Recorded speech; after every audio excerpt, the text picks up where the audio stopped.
Welcome to Linda's Corner. My name is Linda Bjork. Today's podcast is a message to those who are struggling with feelings of depression. And I share this message with personal and tender feelings because I am a person who struggled with depression for a time. I have compassion for what you're going through. I understand the feelings of despair, helplessness, and hopelessness. Today, I'm going to share a few things that I hope will be helpful to you as you endure this challenge. First, I'm going to share an analogy to help get a visual image to relate to the situation. I'm going to share some of my story. I'm going to share a little about depression and how it affects a person. And I'll also share some things that we can do to overcome depression. Just for clarification, I want everyone to understand that nothing that I share with you today can be considered medical advice. Only a healthcare professional is qualified to do that. But I can share the unique perspective of a person who has been there and come back again.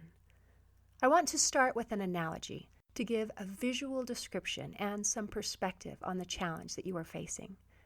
In the movie The Lord of the Rings, directed by Peter Jackson and based on the books by J.R.R. Tolkien, King Theoden lives during perilous times, and his people need him, and his family needs him.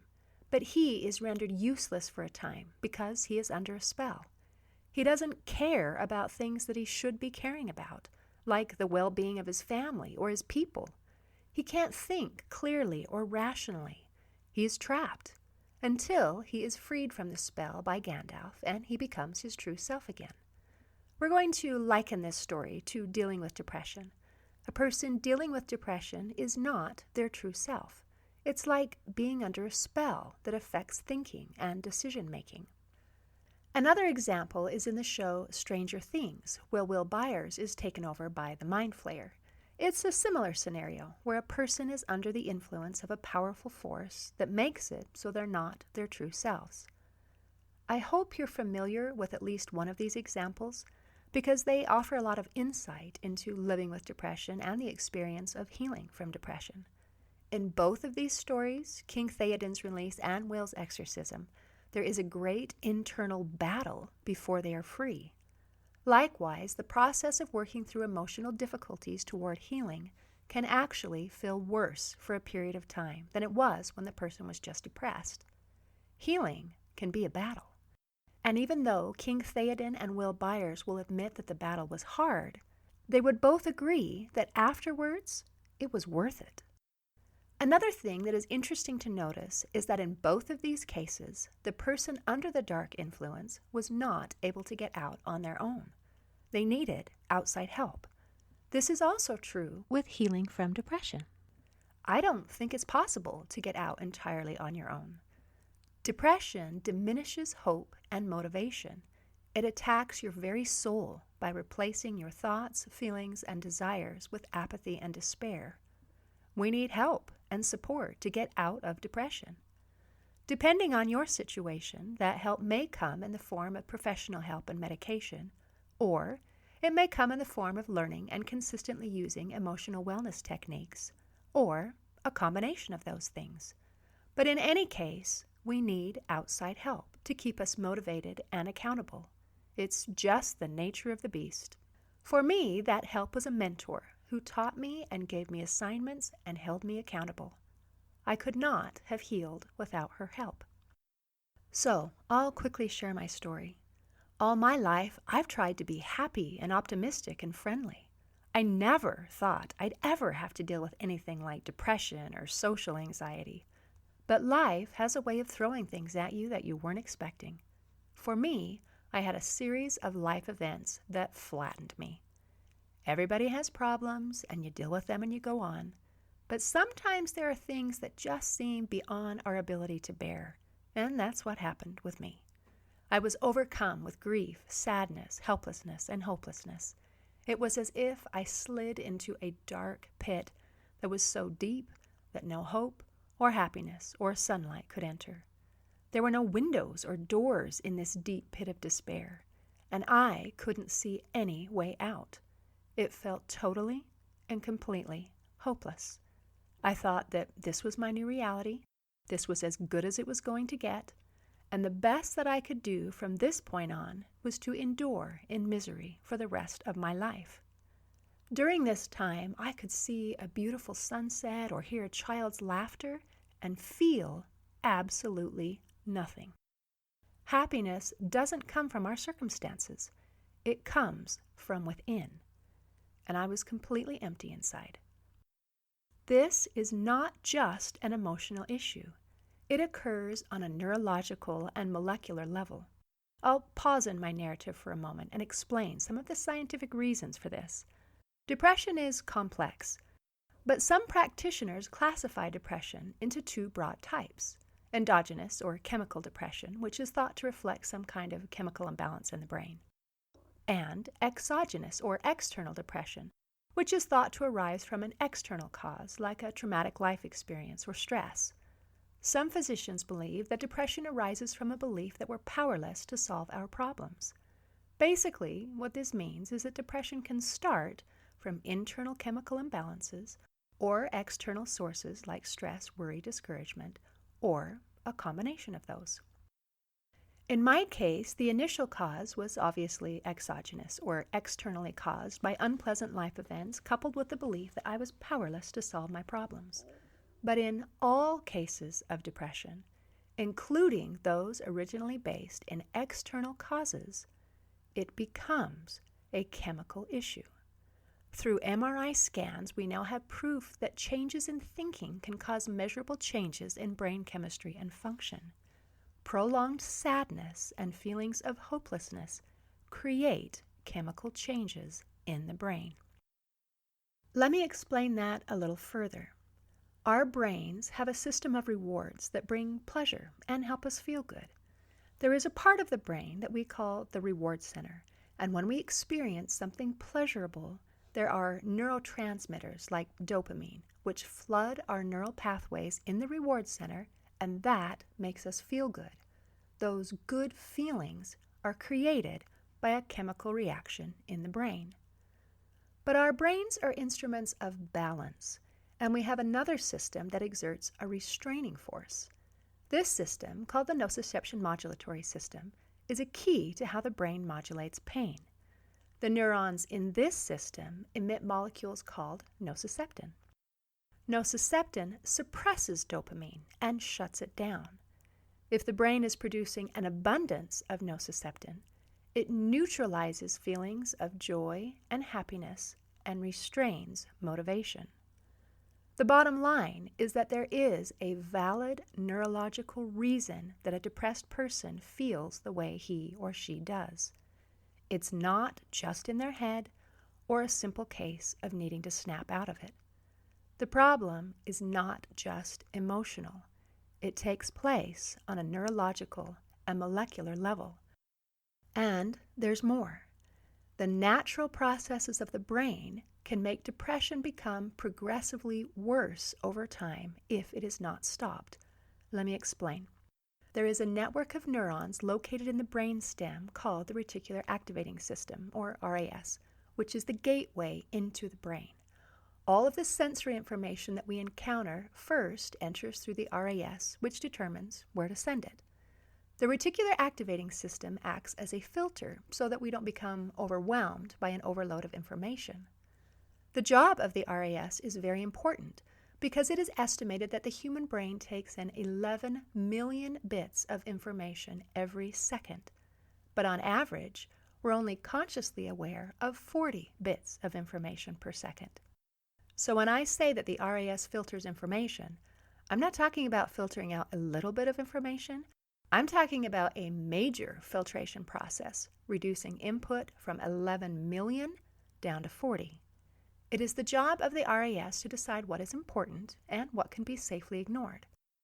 When the RAS is deficient, such as in cases of autism, ADD, and ADHD, too much information is allowed into the conscious mind, and it causes a sensory overload and a difficulty in concentration and ability to focus. So the job of the RAS is very important to our safety, comfort, and functionality. However, the next question is, or should be, how does the RAS decide which information is important? It makes those decisions based on automatic programming that you and I created without even being aware of it. It is done on a subconscious level. and is partly determined by what we focus on. If we spend a lot of time focusing on a particular thing, then the automatic subconscious programming of the RAS assumes that information must be important. That's why, say you're trying to buy a new car and you've been researching a particular make and model, all of a sudden you start to notice that car everywhere. Or if you're expecting a baby, all of a sudden you see pregnant women everywhere. The truth is that the cars and those expectant mothers were there all along, but the RAS considered that information to be something that was safe to ignore. However, now that you're focusing on it, the RAS figures that it must be important, so it points them out for you. This normal and natural system of the RAS causes some problems when we're dealing with mental and emotional issues such as depression, anxiety, and low self-esteem. A person who is struggling with depression is often focused on thoughts like, "My life is miserable, people would be better off without me, there is no hope," and so on.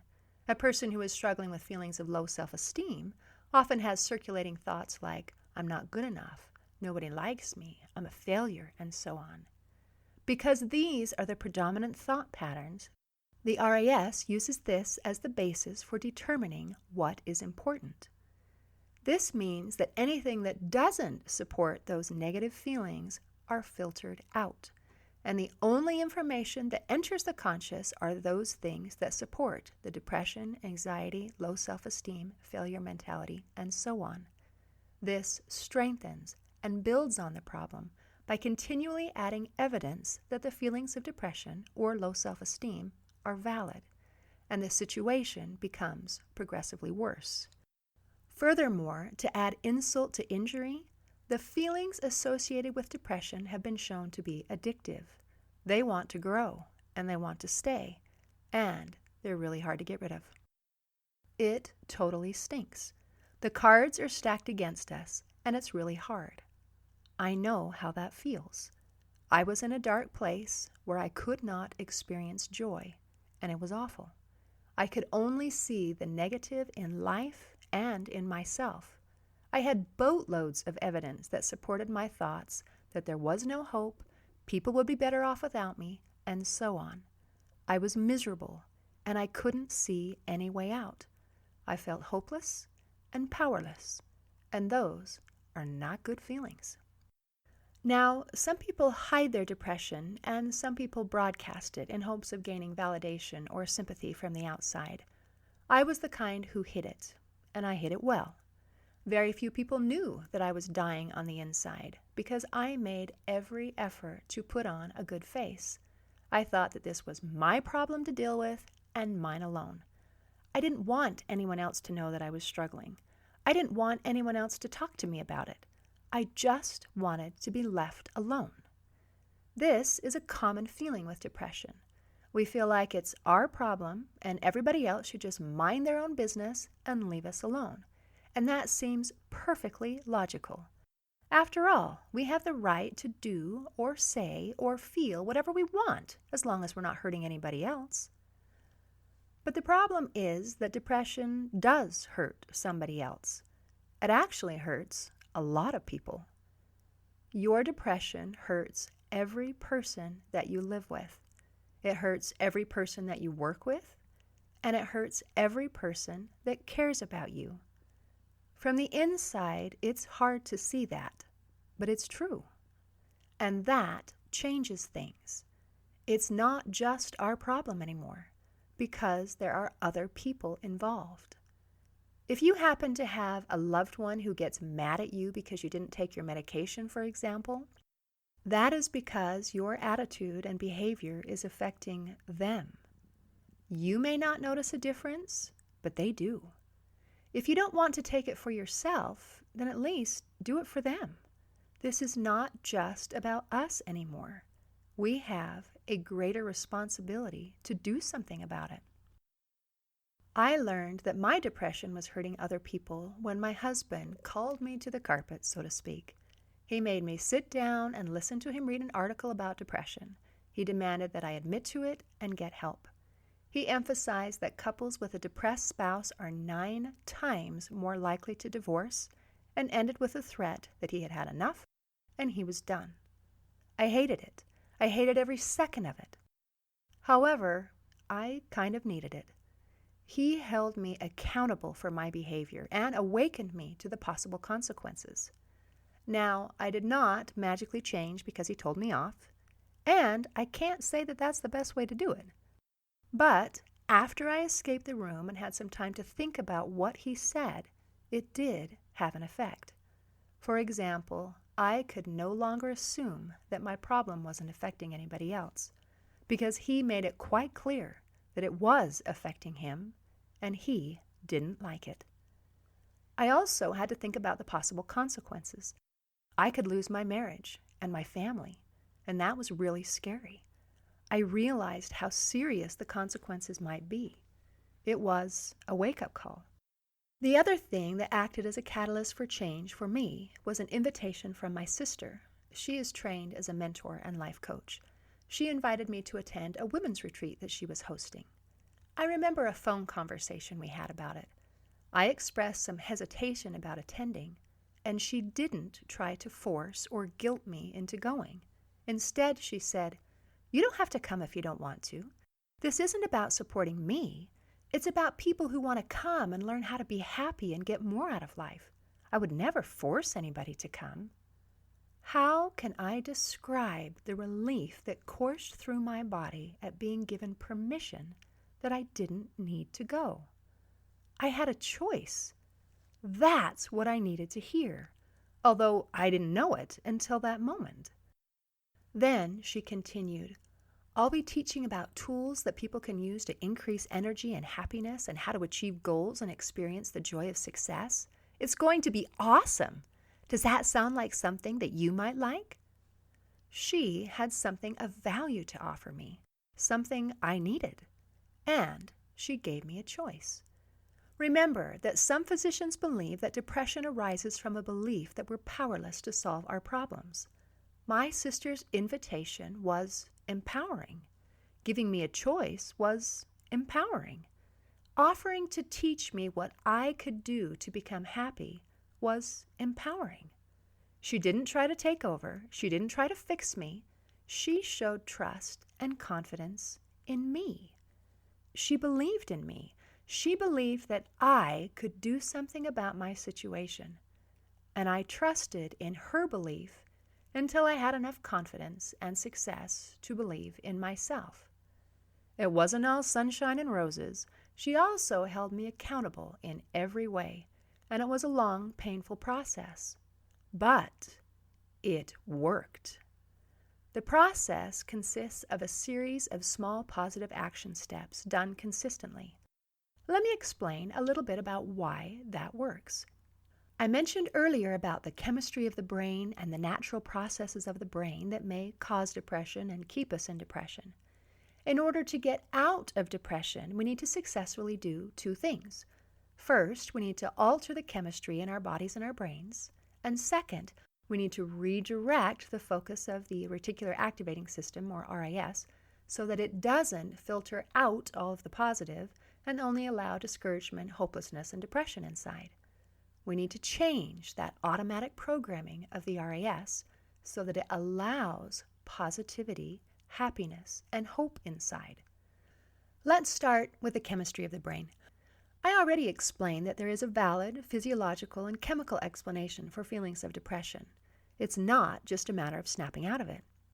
This is why professional help and medication are so beneficial. But in addition to those options, it's also possible for a person to create changes in their body chemistry by their actions. Through MRI scans, we have proof that changes in thinking and behavior can cause measurable changes in brain chemistry and function. Let me repeat that. We can do things that alter the chemistry in our brains. There's a whole branch of science called epigenetics dedicated to research on how our attitudes and behaviors can positively or negatively affect our health. The new findings are great news because it means that we can change many things about the way that we are, including our mental and emotional health. We have more power than you might think. and that's exciting. I'll give a quick example. You can increase confidence and boost mood in just 90 seconds by doing one simple trick. Put your chin up, smile, even if you don't feel like it, pull your shoulders back, stand straight and tall with your hands relaxed at your sides or in fists on your hips. Keep both feet pointing forward and keep weight even on both legs. Hold this position for 90 seconds. Science shows that doing these things will not only make you appear more confident and happy, it actually makes you feel more confident and happy. Interestingly, it was Charles Darwin who was the first to hypothesize that there is a connection between body language and our emotions that goes both ways. We smile when we feel good, but we also feel good when we smile. Today, that theory is called the facial feedback hypothesis, and it has been verified in study after study after study. The physical expressions of our body language influence our emotional experience. Even if you don't feel like it, doing the actions will help increase those feelings. When we smile, even if it's forced or faked, it stimulates the brain to increase the production of dopamine, which makes you feel good. When you lift your chin and pull your shoulders back and stand straight and tall, it stimulates the body to slightly increase the production of testosterone and lower the level of cortisol. These chemical changes give a boost of confidence and lower stress. Our body language, our actions, our words, and our thoughts can affect the chemistry in our body, which in turn affects the way that we feel. Don't think that it will be easy or that a change will occur overnight. It won't be like flipping on a light switch. It is gradual, like a sunrise, and requires small, consistent, positive action steps. I want to offer you the hope that things can get better. There is hope for healing. I started a nonprofit charity called Hope for Healing to share tools, information, and a plan to make these positive changes.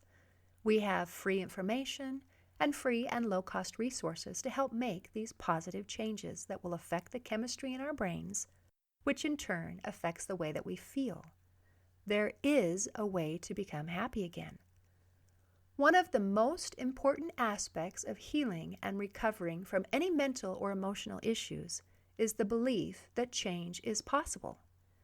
Researchers call this positive expectancy, and it figures prominently in whether or not therapy or treatment of any kind is successful. In order to do the hard work of changing or healing, we have to believe that change or healing is actually an option. The good news is that change really is an option. Healing is possible. The change is not easy. There are several obstacles that we need to overcome. First of all, depression kills motivation. I remember how frustrating that feeling was. Here's something that may help. Think of a scale, not the kind of scale that weighs things, but a balancing scale. On the left side, put all the reasons not to do anything. Thoughts and feelings like, I don't feel like it, I don't want to, nothing I do makes a difference anyway, there's no hope, and all the normal feelings that are associated with depression. On the right side of the scale, put all the reasons to do something about the situation. A desire to be happy again, a desire to feel like yourself again. You can include the new information that your situation isn't just affecting you, but also all the people that you care about. If you're not motivated to do it for yourself, perhaps you can be motivated to do it for them. You can also include the hope that there is someone who understands how you feel, who has been there, and who has successfully done something about it. It worked for me, not because I am special or lucky, but because the process is based on sound scientific principles. It is reasonable and logical, and it works. With all of this information laid on your scale, is it balanced or is it tipping to one side? If it's tipping, notice which side it is tipping toward. Is it tipping toward doing or not doing? We don't need perfection. We only need 51% to begin tipping the scale. When the desire to heal is greater than the desire to stay the same, then healing can begin. We don't need perfection. We don't need 100%, but we do need at least 51%. You can tell if you've reached 51% because you will act. You will begin to do something about it. If you're not doing something about it, then you can tell that although you may have some desire to heal, your desire to stay the same is still greater. When the desire to heal is greater than the desire to stay the same, then healing can begin, but not before. Yes, doing something when you don't feel motivated is difficult. However, there is a difference between difficult and impossible. Yes, it is hard, but you can do hard things. You're already doing hard things. You don't actually need motivation. Motivation is optional. What you do need is self-discipline. Every time you obey yourself by doing what you said you'd do, even if you don't feel like it, you become stronger. And as you become stronger, things become easier. Even if you don't feel like it, doing the actions will help increase those positive feelings. Remember that facial feedback hypothesis. Our actions and our body language influence our emotional experience. True, it's nice when the motivation comes first before the action. But if we do the action, even when we don't feel like it, the motivation will naturally grow. Because it is hard to do things when we don't feel motivated, we need the help of other people.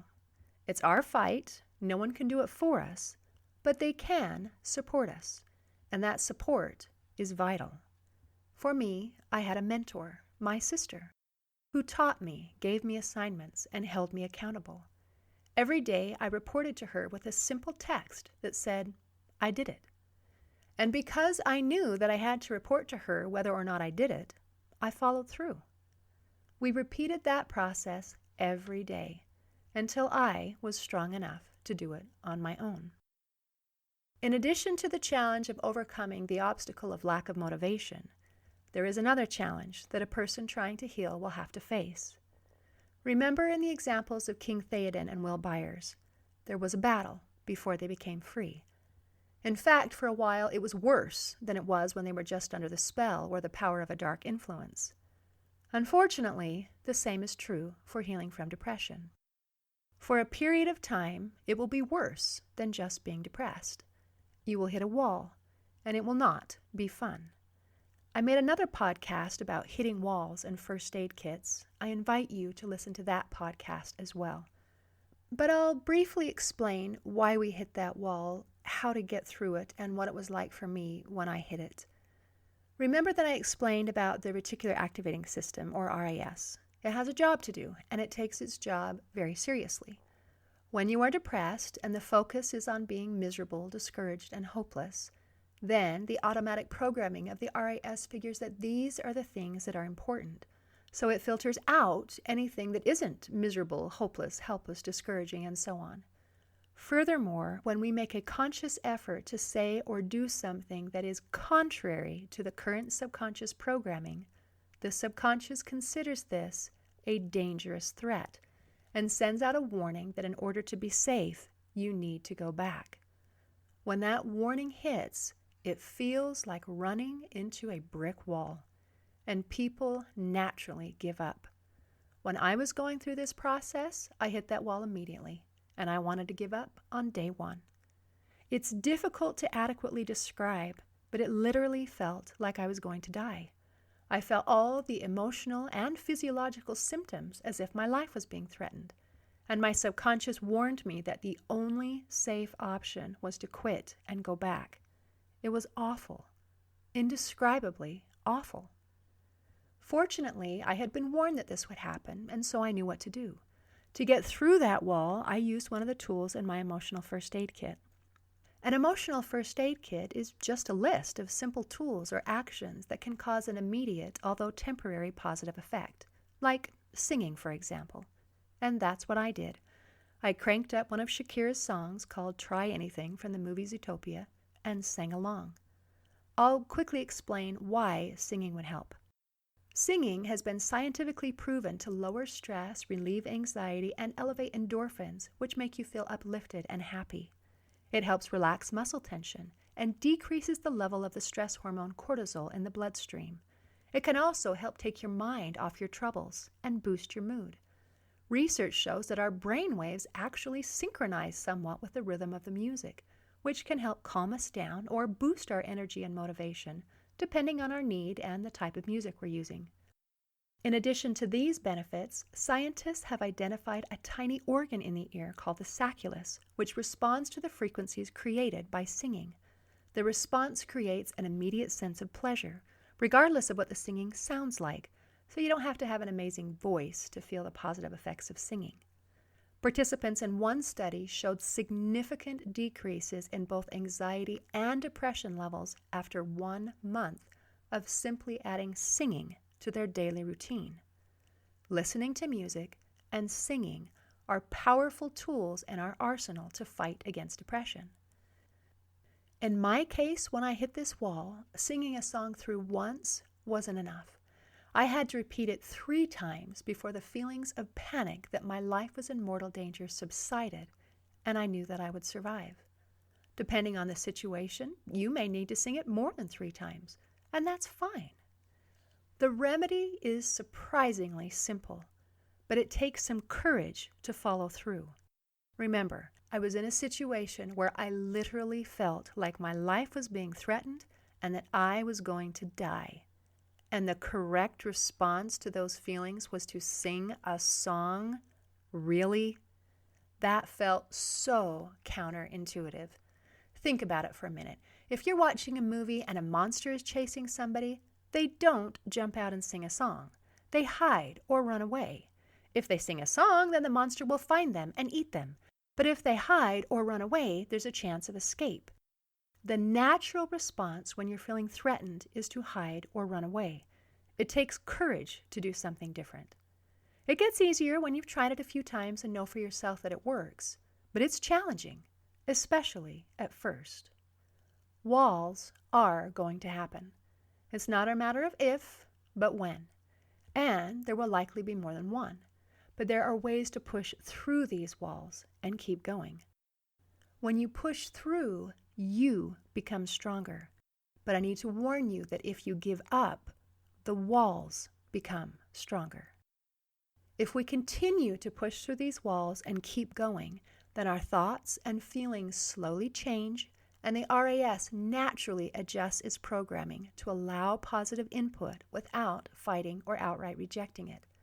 So this fight with our subconscious and our RAS is temporary during a transition period, but it is also inevitable. And this causes many people to give up because they don't understand what's happening. All they know is that there is a warning voice in their head that they're not safe, so they quit and retreat. But because you listen to this podcast, you have greater knowledge. Now if you hit a wall, you will know what is happening, why it's happening, and what to do about it.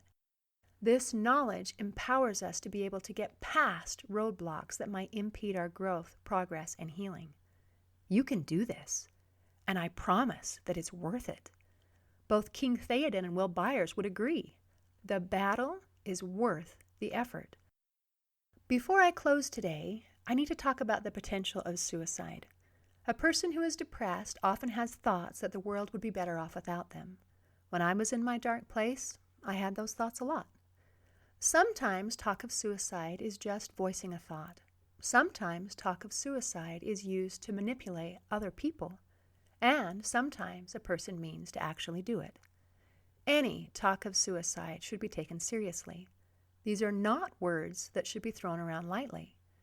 If you're feeling suicidal thoughts, then you can call the National Prevention Lifeline at 800-273-TALK, or you can call 911. If you call the Suicide Prevention Lifeline, they will have someone who is trained to deal with the situation, who can listen and give advice. And here's what happens when you call 911. It may vary somewhat depending on the laws of the particular state that you're in, but I understand the protocols are similar in most states. The police will come and do a welfare check. If you tell them that you're feeling suicidal, or if they have reason to believe that you are a danger to yourself, then they will take you to a behavioral health facility to be evaluated. Typically, you can be held for up to 72 hours initially. During this time, they will keep you under supervision and keep you away from potentially dangerous objects. This may be extended for 3 or 4 additional days if the symptoms are particularly acute. If, after the evaluation, they decide that you don't need 24/7 supervision, they'll likely put you in an outpatient program where you meet with therapists and/or therapy groups on a daily basis. The state takes the threat to suicide very seriously. If there is a real danger, then please get the help that you need. However, simply throwing around words about ending your life or saying that everybody would be better off without you is not acceptable. It is cruel, hurtful, and inappropriate. That is not the real you talking. It is the influence of the depression. It is the mind flayer. When you voice those thoughts and dwell on those thoughts, they become stronger. But if you fight those thoughts by changing the subject or using your emotional first aid kit, the thoughts become weaker, and you, the real you, becomes stronger. Today, I am offering you an invitation to heal. Come on in. The water is fine. I've already tried it.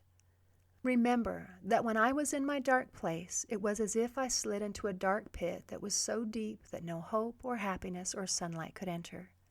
There were no windows or doors in this deep pit of despair, and I couldn't see any way out.